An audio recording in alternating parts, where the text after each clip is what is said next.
कमलनाथ सरकार के कार्यकाल में बड़ी संख्या में हुए ट्रांसफर पोस्टिंग की जानकारी अब विधानसभा पटल पर ऑन रिकॉर्ड होगी। पूर्व विधानसभा अध्यक्ष सीताशरण शर्मा ने सवाल के जरिए विभागों से ये जानकारी मांगी है। उनके सवाल को स्वीकार भी कर लिया गया है।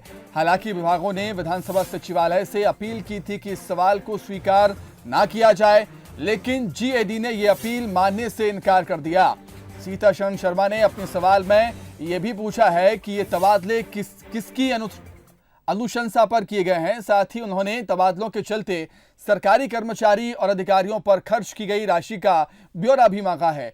सीताशरण शर्मा का कहना है कि उनके जिले होशंगाबाद में ही 5 महीने में 3 कलेक्टर और 3 आईजी बदल दिए गए हैं। और इसलिए मैंने ये जानकारी चाही कि कितने ट्रांसफर्स आपके समय हुए। कि प्रतिदिन 150-200 की सूची आ जाती थी अखबारों में। अधिकारियों को, कर्मचारियों को मालूम ही नहीं पड़ता था कि वो कल रहेंगे कि नहीं रहेंगे। कई ने तो अपने सूटकेस खोले ही नहीं। उन्हें मालूम था कि आज ऑर्डर हम लाएं, कल दूसरा ले आएगा। मेरे को एक इंस्पेक्टर की बात मालूम है जिनका 3 महीने में 4 ट्रांसफर्स हुए। ऐसी स्थिति में क्या प्रशासन काम करेगा और क्या सरकार। इसलिए उस 1.5 साल की अवधि में सारा प्रशासन पैरालाइज हो गया था। इसलिए मैंने ये जानकारी चाहिए कि कितने ट्रांसफर्स हुए। तो चलिए, इस पर बीजेपी कांग्रेस से भी हम रिएक्शन लेंगे। कांग्रेस प्रवक्ता योगेश यादव जी और बीजेपी प्रवक्ता रजनीश अग्रवाल जी हमारे साथ फोन लाइन पर जुड़ गए हैं। आप सर दोनों का बहुत स्वागत करता हूं बंसल न्यूज़ पर। धन्यवाद। रजनीश जी, सबसे पहले आपसे ही सवाल है कि बीजेपी ऐसा क्यों करने जा रही है, इसके पीछे मकसद बीजेपी का?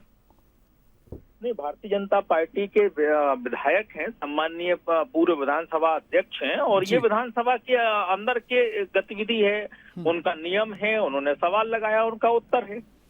तो इसमें भारतीय जनता पार्टी के वो नेता हैं, पूर्व विधानसभा अध्यक्ष हैं, केवल इतना भर। बाकी ये विधानसभा के संचालन का अपना एक वो है नियम, उसमें उत्तर आएगा ही, आना भी चाहिए। और निश्चित तौर पर यह खुलासा होने की जरूरत है, क्योंकि जिस प्रकार ट्रांसफर और पोस्टिंग को धंधा बनाकर नीचे कर्मचारी चपरासी से लेकर और आईएएस तक कांग्रेस की कमलनाथ सरकार ने किया है, वो जनता ने भोगा है, झेला है। केवल कर्मचारी अधिकारियों ने नहीं, जनता ने भी वो अराजकता झेली है, कुशासन झेला है। इसलिए उसका तथ्य कथ्य क्या है वो जनता के सामने आना जरूरी है। बिल्कुल रजनीश जी, इसका जवाब योगेश जी से ले लेते हैं। योगेश जी, क्या कहेंगे आप? ट्रांसफर पोस्टिंग को लेकर कई गंभीर आरोप लग रहे हैं कांग्रेस पर। देखिए, किसी भी प्रजातांत्रिक आधार पर चुनी हुई सरकार का ये एक अधिकार होता है, संवैधानिक अधिकार कहा जाता है कि वो प्रशासन की चुस्तता पैदा करने के लिए, प्रशासन को मजबूत करने के लिए स्थानांतरण करे। अब 15 साल से भारतीय जनता पार्टी के लुंज-पुंज सरकार में बैठे हुए अधिकारी बैठे बैठे सुस्ता गए थे। और ये भी आरोप था उस समय कि कई भारतीय जनता पार्टी के कार्यकर्ता अधिकारी का रोल, जो अधिकारी वो कार्यकर्ता का रोल अदा कर रहे थे। इसके कारण मध्य प्रदेश की प्रशासनिक क्षमता पूर्णतः शून्य हो गई थी।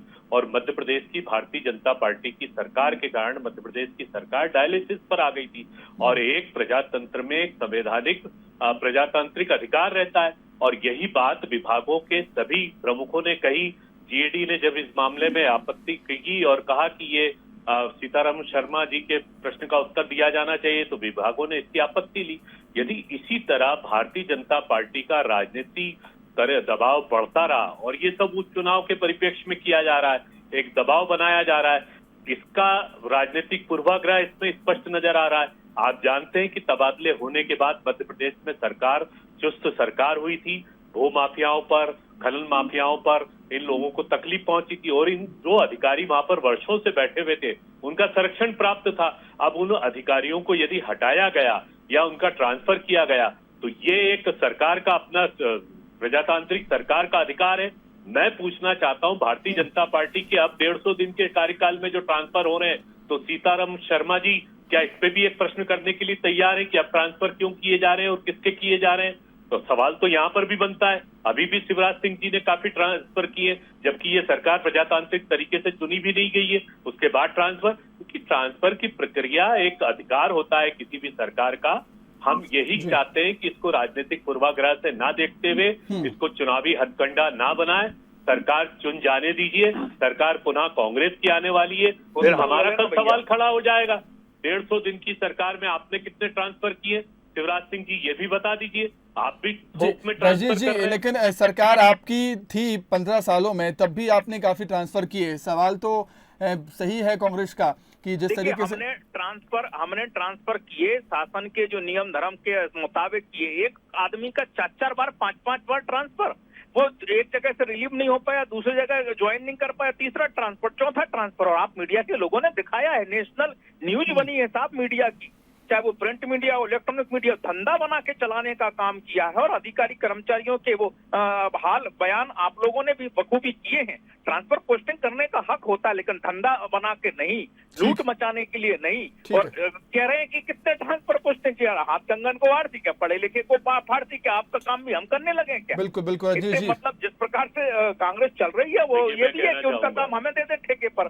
ठीक है सर, छोटा सा रिएक्शन योगेश जी आपका, छोटा सा। आप इनसे ये पूछ लीजिए, भारतीय जनता पार्टी का चाहे जिला पंचायत का चुनाव हो, नगर पालिका का चुनाव हो, चाहे विधानसभा का या लोकसभा का, शिवराज सिंह जी के ट्रांसफर को देख लीजिएगा, उस समय का भी उठाकर ब्यौरा प्रस्तुत कर दीजिएगा इस विधानसभा के पटल पर, तो दूध का दूध पानी का पानी स्पष्ट हो जाएगा। बिल्कुल योगेश जी, आपका बहुत शुक्रिया। राजीव जी, आपका भी बहुत बहुत शुक्रिया हमारे साथ जुड़ने के लिए, तमाम बातचीत के लिए। तो प्रदेश में जब भी ट्रांसफर पोस्टिंग होती है, सियासत हमें देखने को मिलती है, लेकिन अब कमलनाथ सरकार के कार्यकाल में बड़ी संख्या में हुए ट्रांसफर पोस्टिंग की जानकारी विधानसभा पटल पर ऑन रिकॉर्ड होगी। पूर्व विधानसभा अध्यक्ष सीताशरण शर्मा ने सवाल के जरिए विभागों से ट्रांसफर पोस्टिंग की जानकारी मांगी है।